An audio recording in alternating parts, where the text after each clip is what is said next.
की तरफ निकलती है। गंगा दीदी, आज भी तुमको देर हो गई। सुबह सुबह इतने बड़े घर का काम पड़ा है और तुम आराम से घर में बैठी रहती हो। जल्दी आना चाहिए था। खैर, अब आ ही गई हो तो काम में लग जाओ।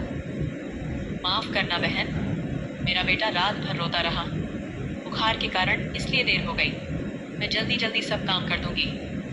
ठीक है, पहले आंगन और फिर कमरे झाड़ पोंछ, दो घर चमकना चाहिए। उसके बाद रसोई में जाकर सारे बर्तन मांज देना, और हाँ, काम ठीक से होना चाहिए। गंगा जल्दी जल्दी काम पर लग जाती है। सबसे पहले तारा के आंगन में झाड़ू पोछा करते हुए धीरे धीरे घर का एक एक कोना साफ कर देती है। फिर बर्तन मांजने बैठ जाती है। उधर तारा आराम से बैठकर एक फोन चलाती है। अच्छा, तुमने सारा काम कर दिया। अब ये गेहूं रखे हुए हैं, इसमें से अच्छे अच्छे गेहूं चुनकर साफ कर दो, और टूटे फूटे गेहूं और कचरा अलग कर देना। मेरे घर में सिर्फ बढ़िया अनाज ही पकता है, समझी? और फिर जल्दी से जाकर दोपहर का खाना बना देना। गंगा गेहूं साफ करती है, फिर रसोई में जाकर खाना बनाने लगती है। वह अपने मन में सोच ही रही होती है कि तारा ने कहा था कि वह पैसे तो नहीं देगी, पर रोज काम के बदले अनाज दे देगी। गंगा सोच रही थी कि इस खाने में से कुछ खाना उसे भी मिलेगा। तारा, जैसे तुमने कहा था, मैंने अच्छे गेहूं और टूटे हुए कंकड़ वाले गेहूं अलग अलग कर दिए हैं, तुम देख लो। सारा काम निपटाने के बाद गंगा घर से जाने लगती है। तारा उसे रोकती है। रुको दीदी, मेरे घर में ये टूटे फूटे गेहूं हैं, ये ऐसे ही पड़े रहेंगे। इससे अच्छा होगा कि तुम ही ले जाओ। तुम्हारे घर में तो ये आराम से सब खा लेंगे। तारा टूटा फूटा कंकड़ वाला थोड़ा सा अनाज गंगा को थमा देती है। गंगा ने बिना कुछ कहे अनाज लिया और घर की तरफ चल पड़ी। आंखों में आंसू थे, मगर होठों पर एक भी शिकायत का शब्द नहीं आया, क्योंकि उसे पता था उसकी मजबूरी और गरीबी में यह गेहूं ही उसके लिए कीमती है। गंगा घर जाकर उन्हीं गेहूं को साफ करके आटा पीसकर रोटी बनाकर अपने पति और बेटे को खिला देती है। फिर अगली सुबह होती है और गंगा तारा के घर काम के लिए आ जाती है।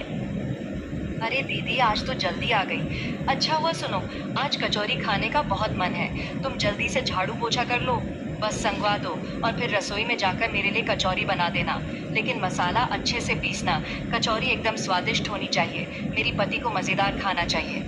ठीक है बहन, जैसा तुम कहो, मैं जल्दी से काम निपटाकर कचौरी बना देती हूँ।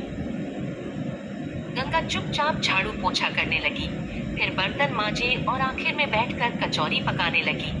आज वह मन ही मन सोच रही है, उसके बेटे चुन्नू को यह कचौरी बहुत पसंद है। गंगा कचौरी का मसाला बनाती है, प्याज छौंकती है, फिर कचौरी तलकर बड़ी मेहनत से ढेर सारी कचौरी बना देती है। घर महक उठता है। तारा आकर देखती है। वाह, आज तो बहुत अच्छी खुशबू आ रही है। चलो, खाना बड़ा बढ़िया बना है। आज तो मज़ा आ जाएगा। तुमने तो आज बहुत मेहनत कर ली। तारा और उसका पति आराम से बैठकर कचौरी खाते हैं। गंगा की आंखों में एक आस झलक रही थी कि शायद आज तारा उसे थोड़ी सी कचौरी दे देगी उसके बेटे के लिए। शाम के वक्त गंगा अपना काम पूरा करके घर जाने लगती है। अरे रुको गंगा दीदी, आज तुम्हारे लिए भी कुछ है। ये लो, कल रात का बचा हुआ चावल और सब्जी पड़ी थी।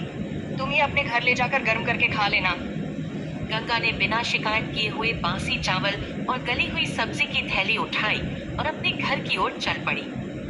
दिन पर दिन ऐसे ही गुजरते गए। गंगा हर सुबह तारा के घर काम करने जाती और लौटते वक्त तारा कुछ न कुछ वासी या खराब खाना उसे देखकर भेज देती।